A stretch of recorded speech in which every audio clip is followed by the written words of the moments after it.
kind of a common pattern in software development where you start with very basic,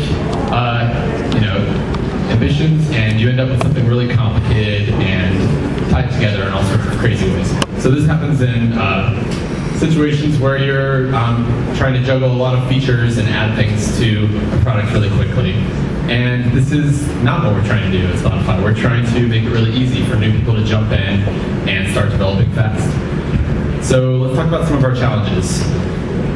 We have different offices all over the world. Our main office is in Stockholm. We have this office in New York and also one in Gothenburg, Sweden, and another office in San Francisco. We have a really diverse front-end stack. Just on our iOS app, we have Objective-C on top of a layer of C++ with a lot of JavaScript thrown in there too. We have really rapid release cycles. We currently push a new release of the iOS app to Apple every 3 weeks. We have an array of platforms. So we have a desktop app, our iOS app, Android app. We just integrated with Ford cars. So we have all these different platforms. And every time we add a feature to a platform, they have to be built with the goal of eventually expanding to all of these platforms. So how do we do it? We have feature teams that build the features and container teams that manage client integration. And we have iOS devs that use a lot of keynote transitions. That's me. So let's talk about SP feature. This is something that we use to integrate the work that our feature teams do into the main project. So this is our Xcode workspace, and it includes a group of features that are all projects that are targeting static libraries. So each of these projects at build time generates a different static library in a .a file. And we use a tool called libtool to basically group them all into a single file. So it's just for convenience, a .a file is just a group of object files. So we just put them together into lib features, and let's talk about the reasons we do it this way. So it empowers feature teams to build a product in isolation before they integrate it with the main product. And in addition, it also enforces a lot of really great practices. Instead of having a feature team start messing with the main branch of the code and tacking things onto view controllers and using if-defs and macros to comment out the parts that they don't want to get into the main branch right away, that's a good way to create spaghetti code, or something like you would have seen in that first slide. Instead, we use these separated projects in their own repositories, integrated in the main project as submodules. And that way a feature team can basically commit to their own branch, to their own repo, until they feel like the feature is done, and then integrate it into the main project. So, these great practices, like I'm talking about, include this single responsibility principle, which just means each feature ideally should only handle a specific part of the app. So you saw we have a feature called Now Playing feature. So it's a whole feature that is just designed to create the Now Playing view and allow you to swipe along the bar to skip to the next track and do everything involving the Now Playing view. It exposes an API that different parts of the app can tap into. So that's another thing I wanted to talk about. In addition to, unit testing, we can also use these modules in other projects. So it's similar to what you might see in a Facebook app, right? So if you try to chat someone with a Facebook iOS app, you basically look at a view controller that is being reused in their Facebook Messenger app. So as far as I know, Spotify isn't technically doing this as of now, but that could definitely change in the future. It seems like it's a good practice. So it also pairs well with our URL-based navigation, which is something I'm going to get to later. And it makes dependencies really obvious, which is a good practice because subtle dependencies are where all the code, all the bugs in your code are going to end up. So by declaring that the Now Playing view is dependent on another view and another feature, we're able to make it really clear that that's where that dependency lies. And any of the bugs that appear are likely to happen in that area. It also allows us to use something called dependency injection. So this is a strategy for decoupling different layers within your software. So I'm not going to go too deep into this code, but the idea here is the feature establishes itself as, it registers itself for a provider. So it has a method called provide artist view controller iPhone. And when a user taps on Metallica, the navigation pushes view controller for URL. And the URL probably looks something like Spotify, artist, Metallica, or Metallica's artist name. And because we have a registry of the kind of view controller that we should provide for an artist's URL, this method, provide artist view controller phone, gets injected into the code. And this is just an extra level of abstraction, and it allows us to insert other conditionals like feature flags into that part of the process. So, if we decided to put a new version of the artist view out, we could add this is artist iPhone version 2 enable conditional, and in that case return a whole different URL, a whole different view controller. So we use this pervasively throughout the app, and it really helps. It's a system that our developers really are able to use to make their lives easier and integrate features. So if you're interested more about dependency injection, Objection Framework is an Objective-C dependency injection framework, and it has a lot of capacity and could be a useful tool in your apps. There's also a really good PDF that sort of is a white paper on what dependency injection does, and if you're interested, you can check out these slides later. So I touched on this before. There's SPURL, and this is the central object that dictates our navigation flow. So I think right there is the URI for this album, Remain in Light by the Talking Heads, and it's consistent across all our platforms. So if you type Spotify album, that whole thing, into any of those platforms, it will always bring you the same URI. So this is part of what helps us write once and deploy everywhere in a way. We have our core, which all our platforms share, and because URIs are consistent across platforms, it's a really useful tool to organize navigation across all the apps. So, like I said, platform independent. It's also stateless. We're taking some of the best aspects of what makes web navigation useful. They're lightweight, serializable, so when your app crashes, we can use URLs as a way to retrace your history and figure out where you were in the app. And it's yet another way to decouple apps. So, finally, why be a mobile dev at Spotify? You can help the world discover amazing music, work alongside talented engineers, solve interesting engineering problems, and build an app millions of people use every day. You can also do a lot of really cool keynote transitions. That's it. Thanks.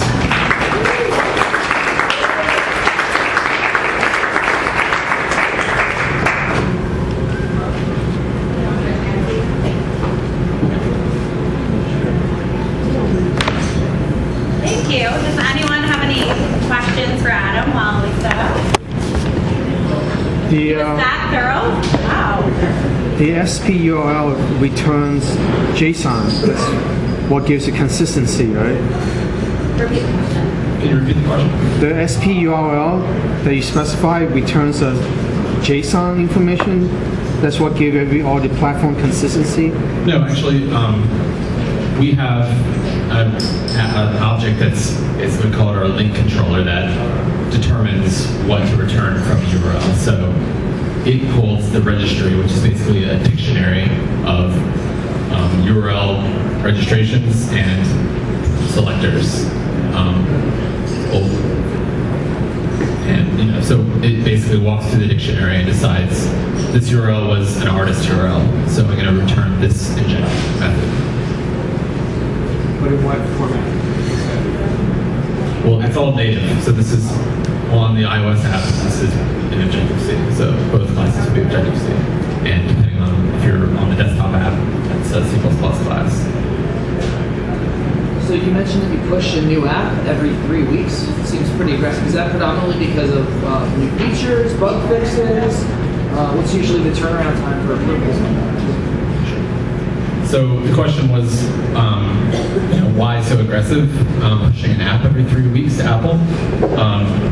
We do have lots of features coming out all the time, and some of our feature teams are on staggered schedules so that we don't just push everything out all at once. We have tried different strategies in the past. I think when, a few versions ago, there was no sidebar tab to Spotify, and it took a long time before that to get to the point where we wanted to release that. And during that time, we sort of saw what it was like to have an extended period of development in the whole company. And after that experience, we decided to move to a more rapid pace approach. On average, how many people, what percentage of your mobile user base do you see on the current app versus prior apps? That's a great question that I'm not the right person to ask. So I'm not totally in touch with all of our statistics on that, but I believe it's something we can find out and get back to you about. So the question was how large percentage of the newest version, I guess. Ballpark. Yeah, and I don't know exactly since I'm an Android dev, of course, but it's pretty large. I think it's like 90% within a day or two. So it's pretty fast. Wow. Nice. Do you use any analytics to track the features, what they use? Yeah, we have our own analytics package, and we track many events that you do all the time. So we have statistics on user retention, how long someone is using the app, how fast they navigate, how many songs they listen to. All that stuff is analyzed so that we can create new features that people like. So it's pretty easy to tell if someone doesn't use a particular feature. You tag that in the client? Yeah. Cool. All right, well, if you have any other questions, just save them for the end so we can have Ryan. Thanks.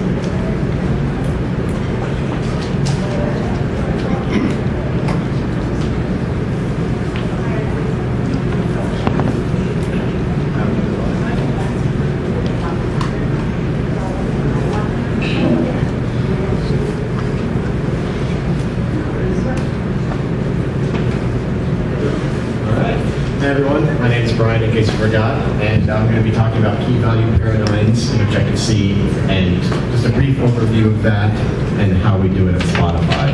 So, like I said, I'm going to do a little overview on KBC, KBO, from the documentation, just the concepts in general, and then I'm going to show it in practice. I wrote a little demo app that kind of gives you a really good use case for when to use KBO. And then I'm going to talk about some of the things that we don't like about KBO, maybe why some developers don't like using it. And then I'm going to show you guys what we have done at Spotify to make it a little bit nicer to work with. I would actually say a lot nicer. And then I'll show you guys a little bit more where you can read about the internals of KBO itself and where to get the code that I'm about to show you guys. So I'm going to get a rough show of hands how many people are not that familiar with KBC, KBO. Okay, we got a few people, that's fine. So it's all about key paths and accessors and things like that. So by definition, key path, basically just in a nutshell, is what you would declare as an app property for your class. So name, first name, favorite thing, what have you. And then you have, beneath that, you have accessors and mutators. So if I were to send a message to a class that says value for key name, I have to, according to the NS key value coding protocol, I have to either have a instance variable that's the same name or that name with an underscore, or a getter method. So these are all things that the Objective-C runtime will actually search for when you call value for key, and I'll get a little bit into that later. So this is something core data relies on heavily. So one thing you guys might be thinking about is, that sounds a lot like dot syntax. So if I do foo.bar, that just return bar. How is that any different than key value coding? And one thing that Apple says is a little bit fancy, is that key value coding and dot syntax are orthogonal, meaning that one is not a subset of the other. So even though you can use dot syntax within key value coding, you cannot use dot syntax to access key paths. For example, I can't say food.bar.biz and expect to get a value back if I haven't implemented properties or ibars for those key paths. So I'll try to go through this as coherently and briefly as possible. I've got some classes set up here. We've got a person, occupation, company, and I'm going to log that person. So we see, hello, my name is, I'm going to get the name using KBC. His occupation title is occupation company name, and that will print, hello, my name is Brian, and I'm a developer at Spotify. So it looks pretty straightforward. You could do the same thing using dot syntax, or by sending a message like person name enclosed in square brackets to get the name. But what if I told you that person was actually a dictionary? So one thing that's interesting about key value coding is that you can use it for key value stores like dictionaries. So for example, that previous example where it logged, hello, my name is Brian, I'm a developer at Spotify, was actually driven by an NS dictionary. So just for the purposes of this demonstration, I wrote a little factory method called from.json, which will return a person as decoded from an NS dictionary. So the key to that is allocating an instance of my class. It's a generic factory method. You can use this with any class, but I'm going to demonstrate it with person.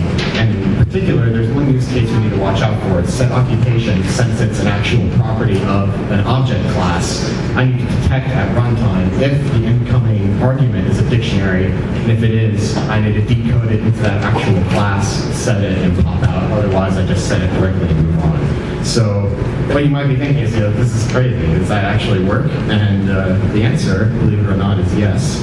I've got some unit tests set up here. Let's see if I can do this quickly. So we've got some tests. Test JSON factory. So I've got my dictionary there.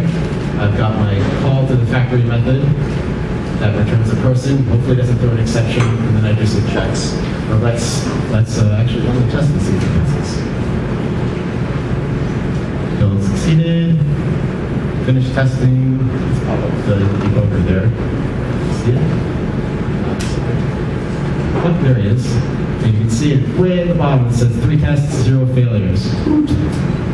So let's see.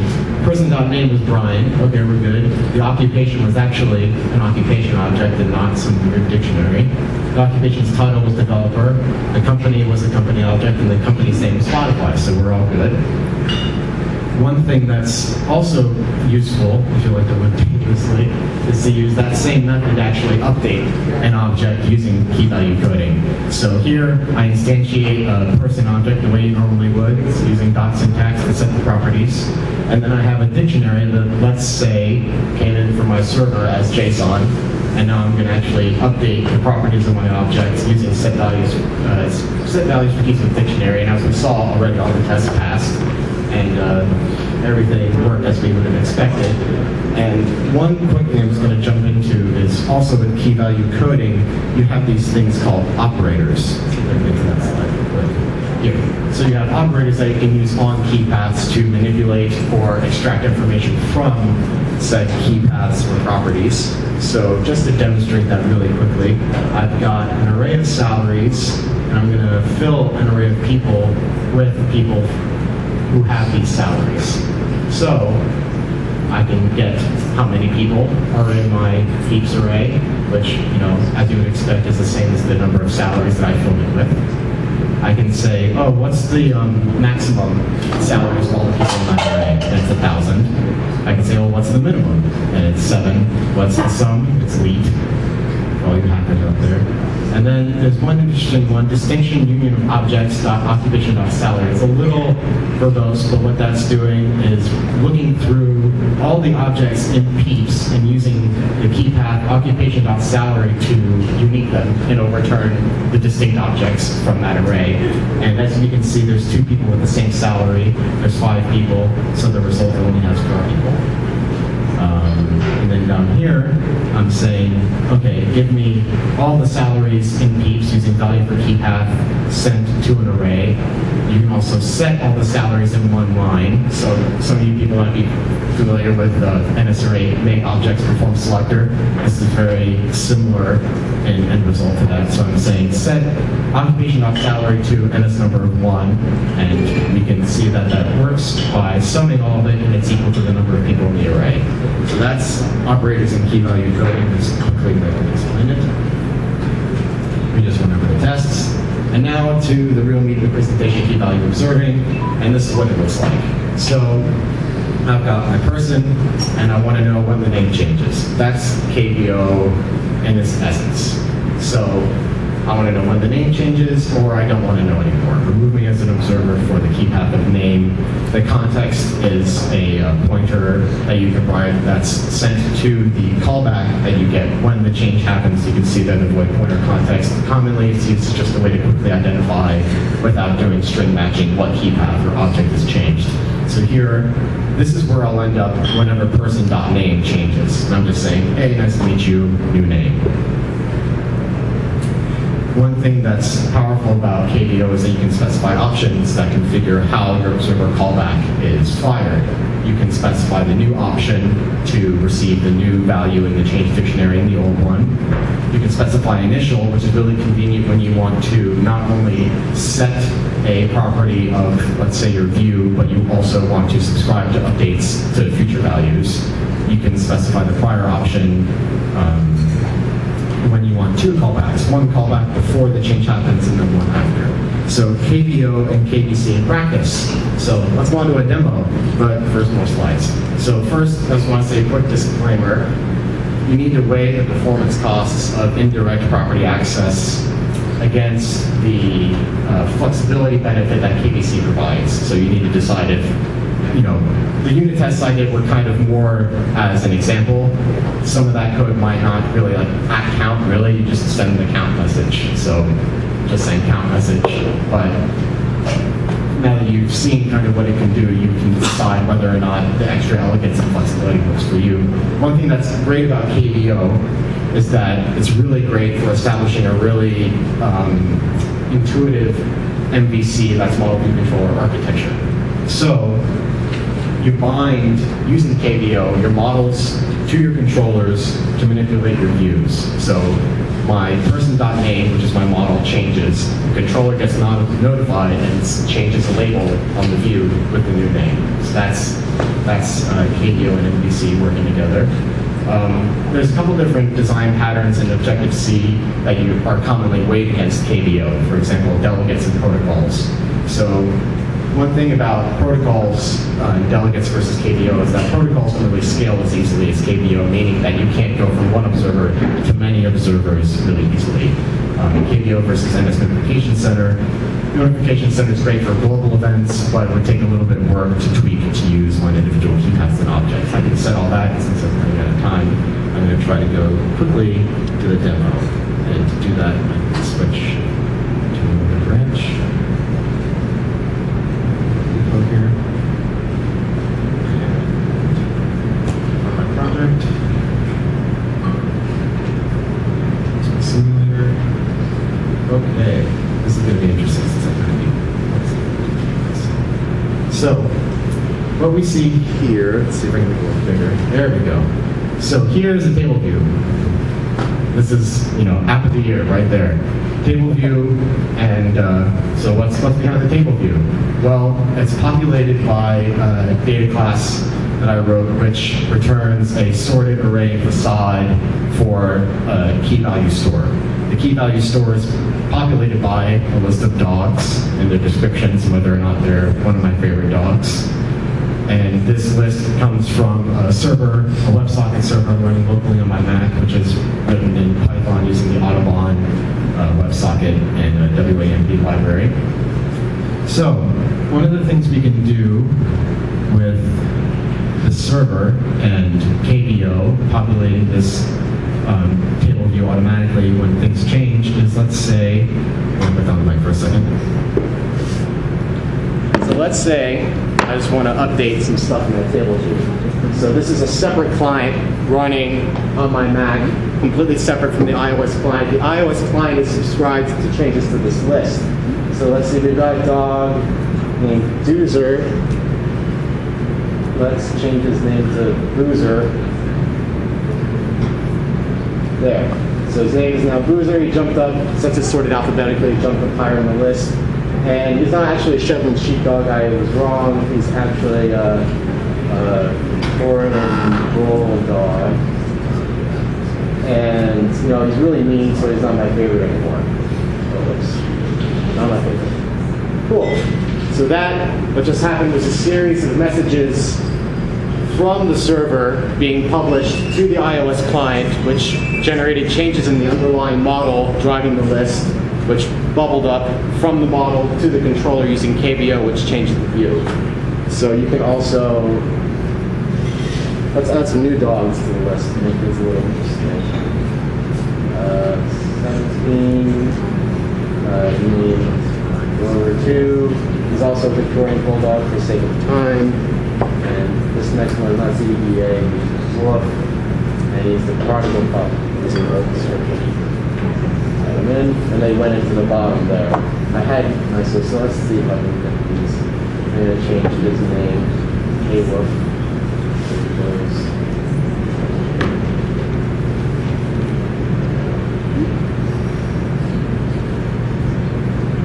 Let's see if I can remove people from this list. There, so you just saw he disappeared. Now, you should go away. Send it away.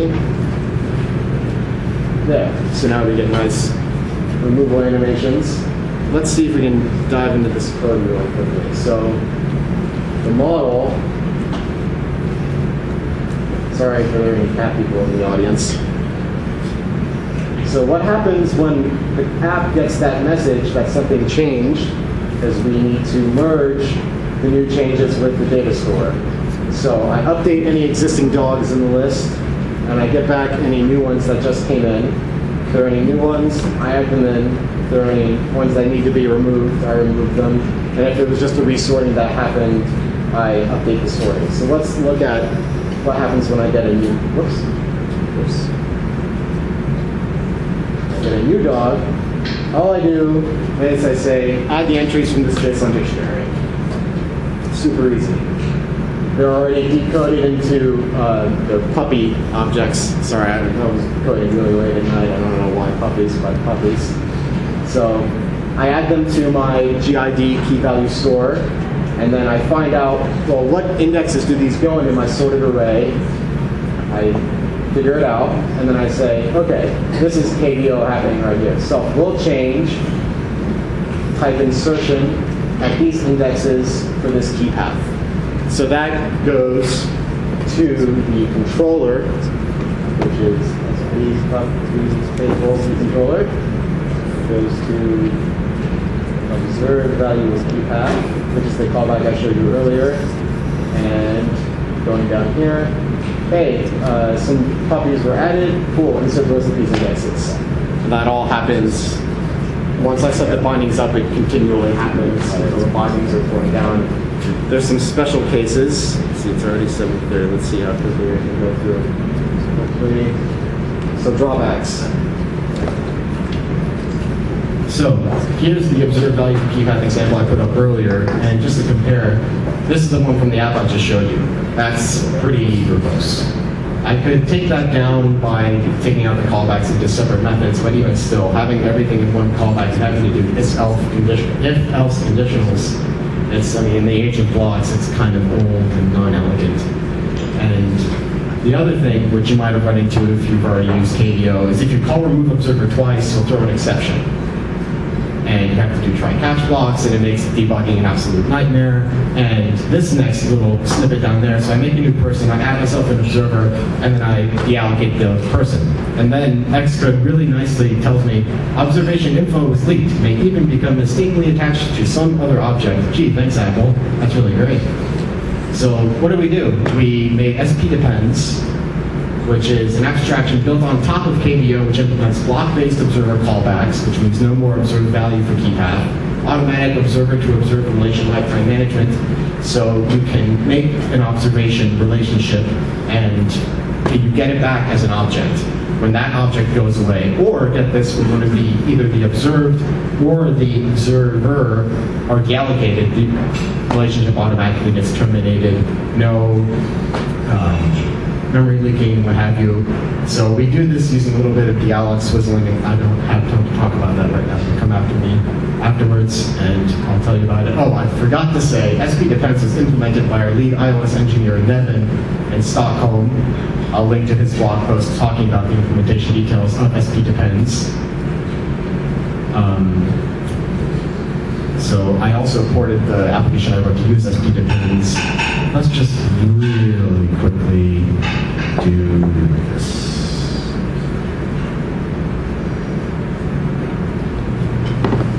First of all, there's probably, it's like 20% line of code reduction off the bat. And if we go to, sure. How's this? I can do it now. So if we look at these changes, there we go. Sorry, you guys. I forget you can't see what I can see sometimes. So here we've got a diff. Oh, that font is mobile. But let's go down to that observe. Can I change the font really quickly? Let's make that. Oh, that's very small, but you get the idea. So here's the diff. Whoa. Hi, Xcode Font Bug. Nice to meet you. Where are we? So,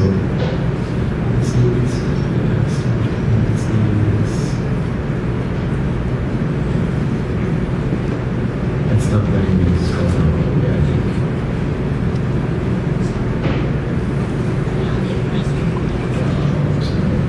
There it is. So yeah, it's just hard to see with the screen, but you see all that code comes out, and you can barely make out here. Sorry if it's really small, I can show you later. It comes down to a single line. The last argument is a block where I implement the handling for that specific key path change. I'm really sorry. We're running a little low on time. Here are the links. You can see them in the slides afterwards. And don't forget to look at the documentation for KBC if you're curious about the fundamentals. Check out Mike Ash and Glenn Raskin's posts on KVO. They're really, really great. And thanks for stopping by. I'm Brian.